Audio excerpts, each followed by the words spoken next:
O que é sucesso? Ser político ou ser mendigo? Eu sou Ezequiel Gomes, você está no canal Vem Senhor Jesus e hoje eu quero bater um papo com vocês a respeito do sucesso. Dentro da minha perspectiva e dentro da minha história, falando um pouco sobre o dilema entre ser político e entre ser mendigo. Você sabia que essa é uma das grandes questões da minha vida? Você sabia que eu tenho que fazer a escolha entre ser político e ser mendigo todos os dias? E você sabe que eu me sinto muito satisfeito com a escolha que eu faço em relação a essas duas opções que estão diante de mim? Bom, se você acha tudo isso um pouco curioso, eu recomendo que você assista esse vídeo até o final, tudo bem? Eu gostaria de começar já evocando a minha escolha como mendigo.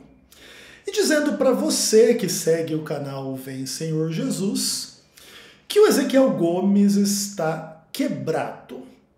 Mês passado, poucas pessoas ajudaram no canal. A gente só conseguiu bater a meta de pelo menos R$ 1.500 no mês, tipo assim, um salário mínimo, porque teve uma pessoa que deu uma doação de R$ 900. E aí as doações menores das demais pessoas chegaram lá até R$ 1.500. Deve ter tido assim umas 25 pessoas, não chegou a 30 pessoas que ajudaram no mês passado. E as coisas estão bem caras, eu tive que comprar um tênis, uns gastos a mais que eu não estava prevendo. E eu tô devendo um dinheirinho para minha mãe aí, e o dia de pagar era tipo assim, amanhã. E esse mês já entrou aí cerca de R$ 800 das ofertas de vocês, eu agradeço demais. Mas eu precisava levantar pelo menos mais uns 1.500 conto ainda até amanhã, ou o mais rápido possível, para pagar a minha mãe. Então, se você puder e quiser ajudar o mendigo Ezequiel Gomes, fica sempre aí o Pix nas descrições dos vídeos, né, ou na descrição dos vídeos, que é o meu e-mail, né, ezecassalt@hotmail.com. Você faz um Pix do valor que você quiser e puder para dar uma força pra gente, tá? Mas esse vídeo não é assim, simplesmente para pedir dinheiro, não. Eu quero, na verdade, bater um papo com vocês a esse respeito, mas já fica aí o pedido do Ezequiel para aqueles que quiserem e puderem ajudar, tudo bem? Então vamos lá. Eu queria falar um pouco sobre a escolha. É uma escolha diante da qual eu me deparo. Na sua vida pode ser que as coisas sejam um pouco diferentes. E eu queria explicar um pouco por que eu escolho o que eu escolho e por que eu acho que eu sou uma pessoa de sucesso na direção na qual eu escolho. Que é o dilema entre ser um político e ser um mendigo. E eu vou tentar explicar da melhor forma possível para você como que eu avalio este dilema. Quando Deus me chamou para ser pastor, porque isso foi o que de fato aconteceu na minha vida, eu não pesei muito bem assim o que estava por detrás da estrutura humana que permite com que um pastor seja um pastor. Quando eu fui fazer teologia, eu não sabia quanto que um pastor ganhava por mês. Eu não fiz um cálculo do tipo assim, ok, eu estou sentindo o chamado divino para ser pastor. Quanto ganha um pastor? Tem auxílios? Tem benefícios? São ricos? São pobres? Como que é? Como que não é? Pelo contrário, assim, eu entendi o chamado divino, atendi o chamado divino e fui descobrindo as coisas no meio do caminho. E houve um momento em que eu entendi que eu estava sempre diante da vocação de ser um mendigo ou de ser um político. E eu não sei se você entende que o pastor, ele é ou um político ou um mendigo. E também, na verdade, mais cedo ou mais tarde, essas coisas podem se confundir. Eu vou tentar explicar para vocês. Mas é muito interessante, assim, porque a vocação política do pastor, ela é muito bem ilustrada quando você compara o político tradicional com a sociedade. Então, o político tradicional, através do aparato estatal, ele convence ou ele força as pessoas a pagarem imposto e ele vive desse imposto. Ok, beleza. O pastor, ele não é idêntico a isso, mas ele é um pouco parecido com isso. Ele convence, através de argumentos ou através do terror psicológico, as pessoas a pagarem um tipo de imposto, são os dízimos e as ofertas, e ele vive desses dízimos e dessas ofertas. Esse é um paralelo bem interessante entre o universo da política e o universo da religião. Até por isso, inclusive, algumas pessoas dizem que política e religião não se discutem. E nesse aspecto, já se pressupõe que política e religião são coisas muito parecidas. E de fato assim é. Entretanto, o religioso, o pastor, ele não tem o aparato estatal que o político tradicional tem para forçar as pessoas a pagar dízimos e oferta. O político ele consegue obrigar as pessoas a pagar imposto, que já está embutido em tudo, imposto de renda. Se você não pagar, você vai ficar com o nome sujo, daqui a pouco você vai para cadeia, sei lá o quê. Tem um monte de coerção estatal para obrigar as pessoas a pagar imposto. O religioso ele não tem esta mesma estrutura, né, à sua disposição. E ele tem que, de fato, convencer as pessoas a devolver dízimos e ofertas ali e tal. Às vezes ele pode forçar um pouco a barra, mas aí não é tanto com ameaça de prender e sujar o nome da pessoa. Mas é com a questão assim, de que a pessoa vai para o inferno se ela não der o dízimo, a oferta e blá blá blá. Essa é uma questão profundamente interessante. Mas como o pastor ele não tem o acesso a toda a estrutura estatal para obrigar as pessoas a financiar ele tem que ser um mendigo por excelência. Inclusive, não importa o quanto dinheiro essa pessoa ganhe, o quanto rica ela seja. Todo pastor é um mendigo de alguma forma. Quando o Rodrigo Custódio surgiu, antes dele começar a fazer esse monte de bobagem que ele está fazendo na internet, eu fazia parte de um grupo de Telegram, acho que do canal do Leandro Muito Love. Depois o pessoal até me expulsou desse grupo aí, porque eu mandei um imbecil lá se fuder. Era um débil mental lá que tinha nesse canal aí, enfim. E o Rodrigo Custódio era desse canal também. E naquela época foi assim que eu conheci o Rodrigo. Inclusive eu bati vários papos pessoais com o Rodrigo no WhatsApp e tal, naquela época, assim. E ele fez um conteúdo sobre o Ayrton, né? Até acho que depois ele reciclou esse conteúdo, até tem esse conteúdo no canal Para Que Possamos.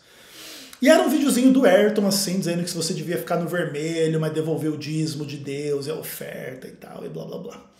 Era basicamente o mendigo Ayrton Killer pedindo dinheiro para as pessoas. O Ayrton é um cara rico.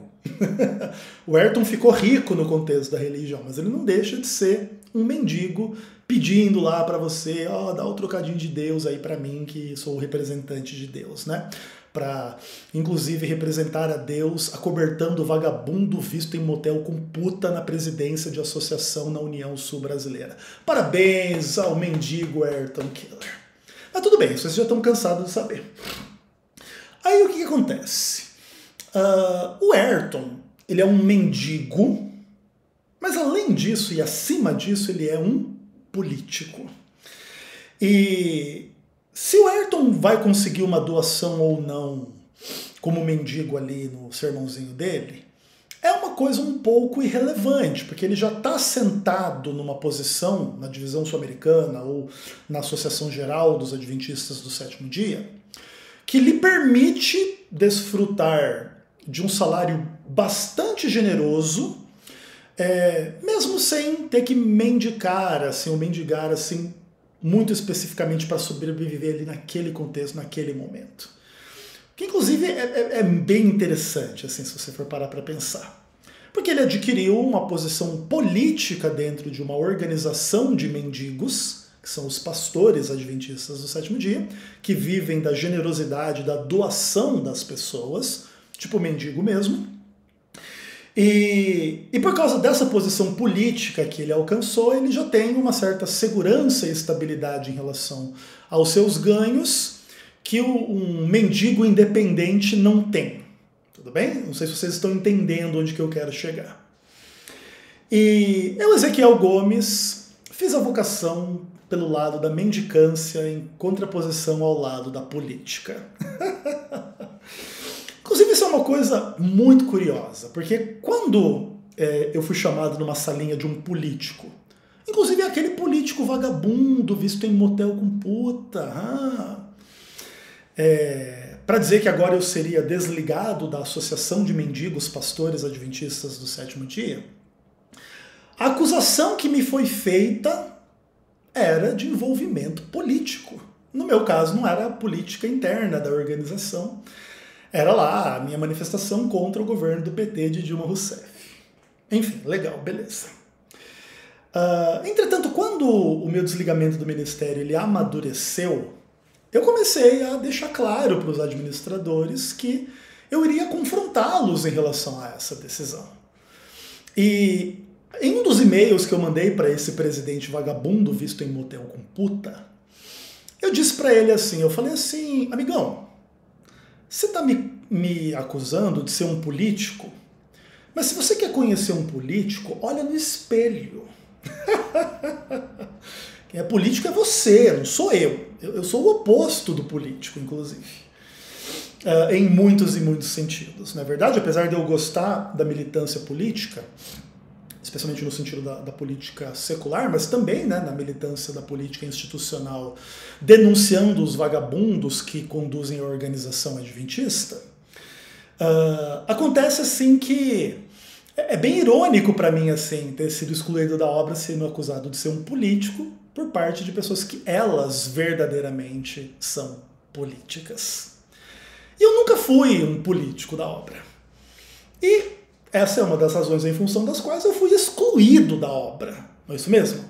Porque se eu fosse um político lá dentro, né, eu estaria organizado ali na minha chapa, apoiando o presidente, e fazendo campanha, e angariando votos, e blá, blá, blá, e desfrutando do meu nacozinho de poder quando o presidente chegasse ali ao poder, né? Não é assim que funciona? Sim, é meramente política a organização da Igreja Adventista do Sétimo Dia. Eu fiz uma escolha por não ser político desde muito cedo na minha caminhada teológica. Muito cedo, sim, muito cedo. E é verdade que isso tem que ver com um histórico particular meu em relação a esse tipo de questão. Eu não sou uma pessoa totalmente individualista, tá? Isso não é verdade. Mas eu prezo pela minha individualidade. Eu nunca fui uma pessoa assim muito da conformidade com o grupo, o coletivo, como se o grupo estivesse acima de mim como pessoa. Eu sempre fiz parte de muitos grupos na minha vida. A minha família, as escolas nas quais eu estudei, grupos do tipo, eu cresci na arquibancada do Corinthians lá assistindo o jogo, então eu era um membro da torcida corintiana, não é isso? Quando eu era mais jovem, eu era ligado a vários grupos, por exemplo, eu era roqueiro, metaleiro, eu tinha cabelo na época, hein? Eu tenho foto para provar que eu não estou mentindo. E tal, não sei das quantas. E eu era um indivíduo, membro do grupo dos roqueiros, metaleiros, gostava de Metallica, Iron Maiden, Slayer e coisas do tipo. Legal. Depois, com o tempo, eu me converti, me tornei um cristão e me tornei um indivíduo, membro da coletividade da Igreja Adventista do Sétimo Dia. E a mesma postura que eu tinha na minha vida em relação às demais coisas, eu mantive como cristão. Eu valorizo o grupo ao qual eu pertenço, mas eu também valorizo a minha individualidade e liberdade dentro do grupo. Por isso eu fiz uma escolha de não ser político, no sentido de ser aquela pessoa que mascara as suas intenções em nome dos conchavos humanos para fazer parte da panelinha, da patotinha, da galerinha que comanda o poder, o esquema todo, certo? Eu, de fato, assim, fiz a escolha por manter a minha individualidade, a minha liberdade face ao organismo político coletivo mais amplo. E duas consequências existiram na minha vida em função disso. Eu fui odiado e eu fui amado. Existem pessoas, às vezes, que não gostam muito das minhas ideias e que tentam pintar assim o Ezequiel Gomes como uma pessoa muito problemática, muito errada, muito ruim, muito frustrada e blá blá blá. Como se eu quisesse ter sido aceito pela minha seita e fui rejeitado, e fui abandonado, e fui excluído, e que pessoa horrorosa e ruim eu sou, mendigando aqui a atenção da minha seita que não me quer, blá blá blá.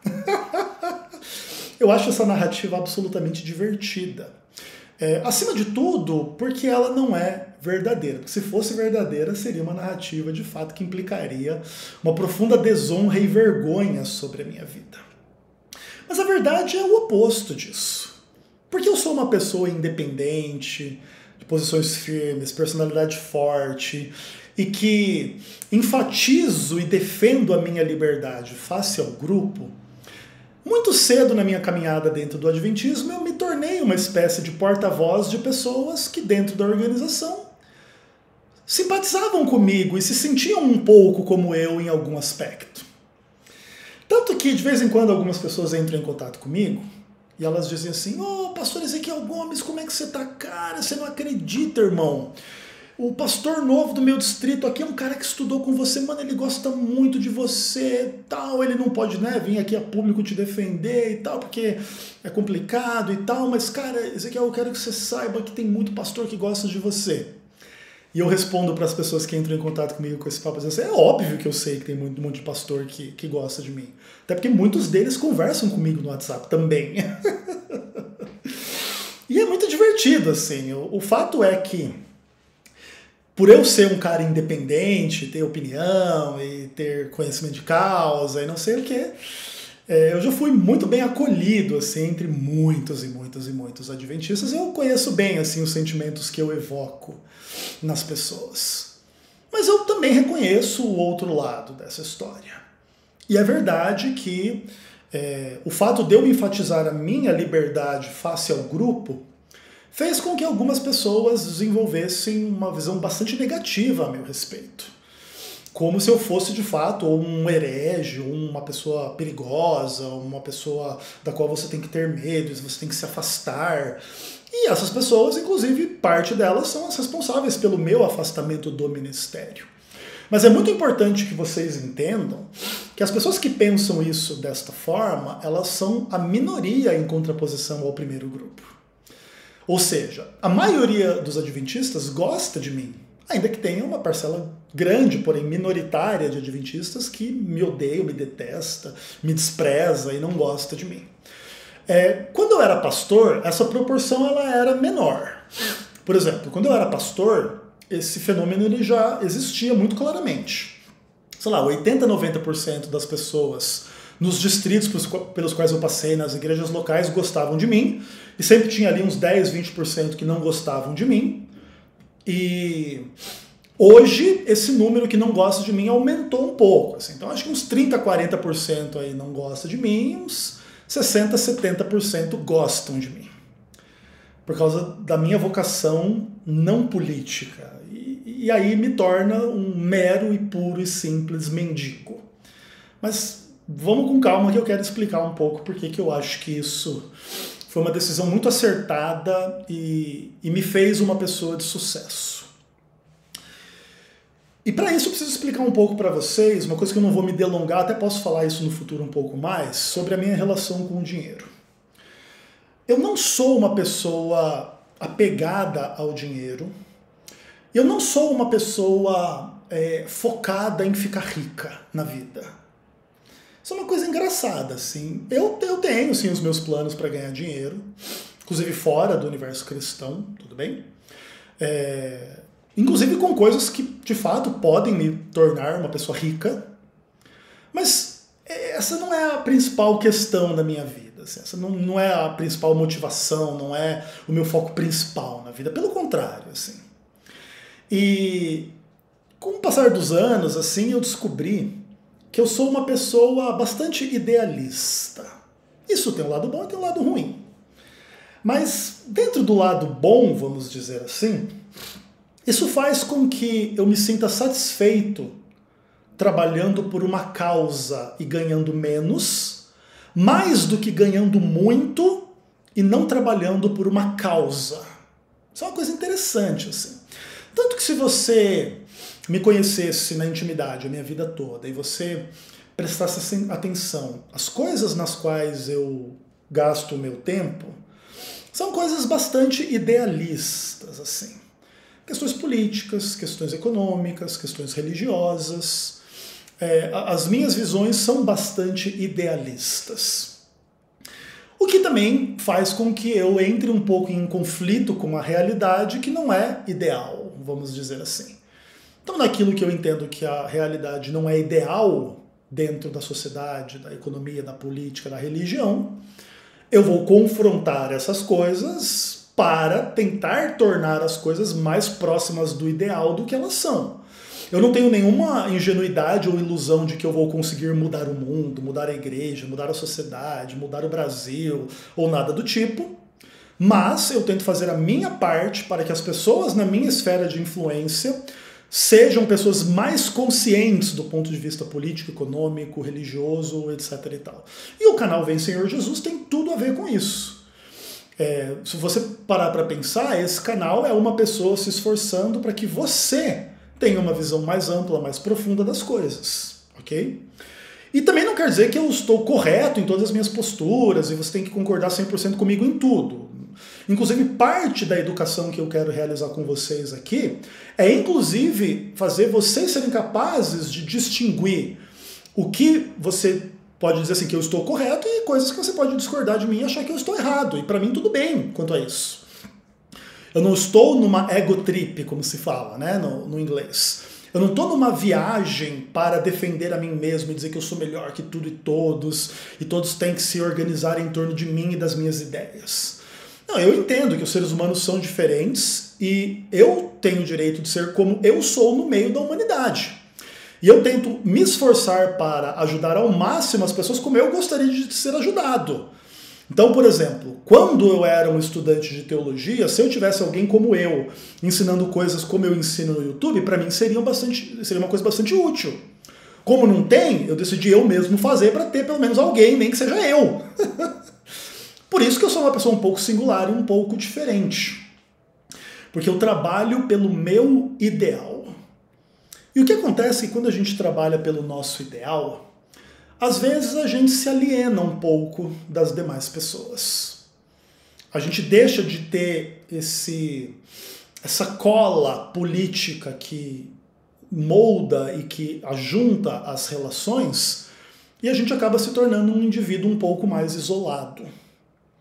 E até por causa disso, inclusive, eu me tornei uma presa, um alvo da coletividade, daqueles que me excluíram do ministério, inclusive achando eles que não ia ter ninguém do meu lado nesta situação, e eles caíram um pouco do cavalo ao perceber que, na verdade, eu era uma pessoa, sim, individual, solitária, idealista lá no meu contexto, mas que eu representava os anseios e as perspectivas de um monte de outras pessoas, né, que estavam dentro da coletividade da igreja, mas que também discordam disso, discordam daquilo, entendem e enxergam as coisas de uma forma não tão padronizada, fora assim desse ambiente da lavagem cerebral, da burrice, da idiotice da maioria, e etc. E em função disso, eu assumi uma posição e uma vocação muito interessante como um mendigo. E eu acho que isso é uma das coisas assim que representa uma das melhores decisões da minha vida e aquilo que é sucesso na minha vida. Existem pessoas que são, em geral, assim, evangélicos, que discordam da Igreja Adventista e que acompanham o meu conteúdo em função da minha presença em debates. Inclusive, eu dei uma boa descansada nesse semestre de debates. Eu fiz poucos debates esse semestre. Para compensar, semana que vem eu vou fazer 3, segunda, quarta e quinta. E na quinta eu vou fazer 2. Então vai ser meio pesada a rotina aí na semana que vem. Seja como for, existem muitos evangélicos que me seguem assim em função da minha presença nos debates.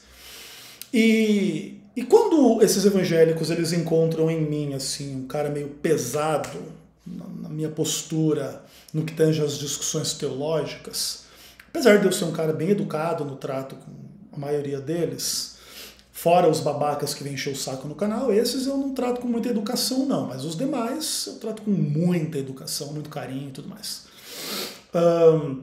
E muitos desses evangélicos, eles criaram uma narrativa sobre a minha vida, assim, muito interessante. Que tem que ver, assim, com essa coisa de que o Ezequiel é um fracassado que fica implorando aí que a sua seita o aceite de volta e blá blá blá. E eu acho isso, assim, profundamente curioso. Eu vou explicar por quê. Muitas vezes, em muitos debates, se vocês entrarem nos meus debates, aí, entrem nos comentários e leiam os comentários. Quase todo debate tem um ou mais pessoas assim que falam algo do tipo assim: o Ezequiel sabe que ele está defendendo a mentira, mas ele está tentando defender a seita adventista para ver se as pessoas aceitam ele lá de volta para ele voltar a ser pastor. As pessoas que pensam isso, elas não fazem a menor ideia de como que o adventismo funciona. Não existe a menor chance da igreja adventista me chamasse pastor de novo. O que eu fiz contra a igreja adventista do sétimo dia é uma coisa imperdoável do ponto de vista da instituição. Porque eu humilhei a igreja adventista do sétimo dia, não sei se você sabia disso. As pessoas que comandam a instituição adventista, elas odeiam o que eu faço e o que eu represento. E mesmo que eu tentasse vir aqui e dizer assim, gente, me perdoa, eu não devia ter dito que o maravilhoso presidente da igreja é um vagabundo visto em motel com puta. Mesmo que eu tentasse assim, me desculpar e blá blá blá, o meu pedido de desculpas nunca seria aceito. Sabe por quê? Porque a força da minha mensagem chegou a dezenas, centenas de milhares de pessoas. O meu canal sozinho deve estar batendo aí uns 6, 7 milhões de visualizações, uns 6 milhões. E os meus debates, os meus vídeos em outros canais chegam também a casa de centenas de milhares, e se você juntar todos eles, existem milhões e milhões de visualizações. E mais cedo ou mais tarde, milhares de pessoas, dezenas de milhares de pessoas, centenas de milhares de pessoas sabem quem eu sou e o que aconteceu comigo dentro da igreja. E ninguém na igreja tenta defender que a instituição agiu corretamente comigo. Ninguém tenta defender, no nível sério assim da instituição, porque sabe que vai ser humilhado pelos fatos e pela realidade. Mesmo que alguém, por exemplo, pegue lá texto da Ellen White, que o pastor não deve se envolver com política, diz que a igreja acertou. Aí eu vou lá, vou pegar as fotos dos outros pastores que foram vistos envolvidos lá nas manifestações contra a Dilma e continuam sendo pastores na igreja adventista do sétimo dia, mas todo mundo cala a boca, ué, é isso. Não tem como, entendeu? Não tem como não ser humilhado nesse caso. E não existe a menor chance de eu voltar a ser pastor. E mesmo que a instituição hoje viesse para mim e dissesse assim, Ezequiel, tira esses processos aí contra a gente e volta a ser pastor. Eu não aceitaria. O evangélico que pensa que eu estou aqui me humilhando para a igreja, para ser aceito novamente num carguinho, não faz a menor ideia do que de fato está acontecendo. E o que acontece é que eu sou o oposto do fracasso. E uma das principais provas que eu sou o oposto do fracasso é que você está assistindo esse vídeo. Porque você me interessa e você me importa.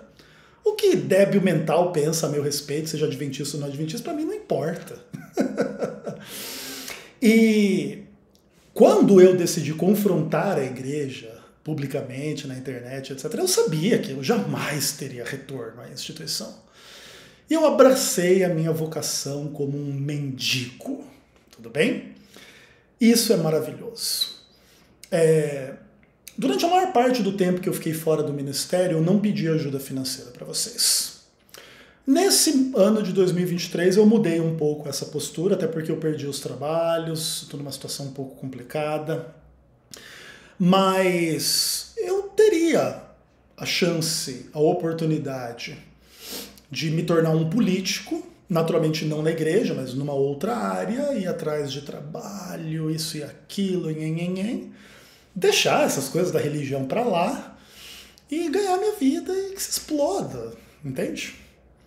Mas estar aqui pedindo dinheiro para vocês, para manter esse ministério aqui, para mim é uma honra, é um privilégio.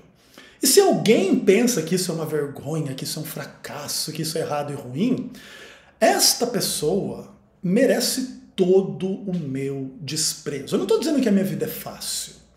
Eu não estou dizendo que eu estou ficando rico. Eu não estou dizendo que eu não tenho incertezas e inseguranças financeiras. Eu não estou dizendo que, inclusive, a depender do que acontecer no futuro, eu possa me tornar um mendigo literalmente. Sim, dependendo do que acontecer no contexto da minha família, do Brasil, da sociedade, etc e tal, minha mãe morre, eu não consigo pagar aluguel, eu não tiver com quem morar, eu vou morar na rua. Isso vai acontecer. Antes disso, eu vou tentar gravar um vídeo aqui pedindo socorro, aí se alguém puder me ajudar, a gente vê como é que fica. Mas eu posso me tornar um mendigo literalmente. Mas sabe o que eu nunca vou me tornar? Um covarde. Uma pessoa falsa. Um mentiroso que faz política para enganar os outros. Eu sou transparente, inclusive nos meus defeitos. Eu não tenho nenhuma pretensão de ser a pessoa isenta de defeitos aqui. Mas o que eu faço de coração. E eu vejo os frutos do meu trabalho, cara. Muitos de vocês se sentem representados por mim, mesmo não concordando com tudo. Muitos de vocês encontram em mim consolo para as batalhas da vida, para os dilemas teológicos. Muitos de vocês, nesses últimos dias, entraram em contato comigo para demonstrar, tanto financeiramente quanto não financeiramente, o quanto o meu trabalho é importante para vocês. Até porque esses tempos atrás, acho que 1 ou 2 meses atrás, eu gravei um vídeo falando se o canal devia acabar, pedindo a opinião de pessoas. Foram muitas pessoas que entraram em contato comigo. Algumas mandaram áudio, algumas mandaram texto, colocando assim o quanto que o meu trabalho faz diferença para elas. E para mim o nome disso é sucesso. Mesmo que fosse uma só pessoa influenciada numa direção melhor através desse canal. E que bom que são milhares de pessoas. Também é verdade que tem um outro lado, tem pessoas que não gostam, tem pessoas que têm uma sensação ruim, tem mau testemunho, que o Ezequiel é muito malvado e blá blá blá. Mas aí é um pouco de imaturidade, infantilidade dessas pessoas, também um pouco de alguns defeitos meus também, eu devo admitir. Mas o fato é que sucesso é o nome do que eu faço aqui. E se você quiser que eu continue tendo sucesso, considere ajudar financeiramente o canal, tá? Eu já entendi da parte de Deus que eu não vou ter o que eu quero aqui nesse canal, no sentido financeiro. Porque eu acho que esse canal vale bem mais do que ele rende financeiramente para as pessoas. Mas eu também entendo que eu sou uma pessoa complexa e mensagens complexas não dão muito dinheiro. Por isso, a minha escolha é continuar sendo uma pessoa complexa, como um mendigo, do que ser um político simplificando as coisas e tratando as coisas de uma tal forma a enganar e lucrar com isso. Eu não teria coragem de fazer, tipo o que um Eleazar Domini faz da vida, entendeu? Que o Michelson Borges faz da vida. Também sem entrar aqui no mérito de uma rivalidade muito pessoal, que nem é exatamente o caso. É só a minha percepção do que essas pessoas fazem. E eu não gostaria de ser um colega dessas pessoas. Tudo bem? Porque eu estou satisfeito aqui como um mendiguinho aqui, pedindo ajuda de quem for capaz de entender o que eu faço. E que se quer que o que eu faça continue, ajuda, tenta ajudar. Não sei se tem 13º esse mês ou não. Lembra que janeiro e fevereiro também são meses muito difíceis para esse tipo de coisa, então se alguém puder dar uma oferta mais generosa eu agradeço, mas independentemente disso, se todo mundo que vê esse vídeo aqui não der 1 centavo, esse vídeo ainda assim será um sucesso, porque ele é mais um pedacinho da sinceridade de um mendigo que não aceita ser político. E eu acho que isso deve inspirar a gente a menos ilusão na vida e mais pé no chão. E se você tiver uma visão do quão melhor é a gente viver com o pé no chão na realidade como um mendigo do que nas alturas como um político desonesto, esse vídeo já foi um sucesso, independentemente se vai vir algum dinheiro em retorno ou não. Deus abençoe, um abraço, até o próximo vídeo, se Deus quiser.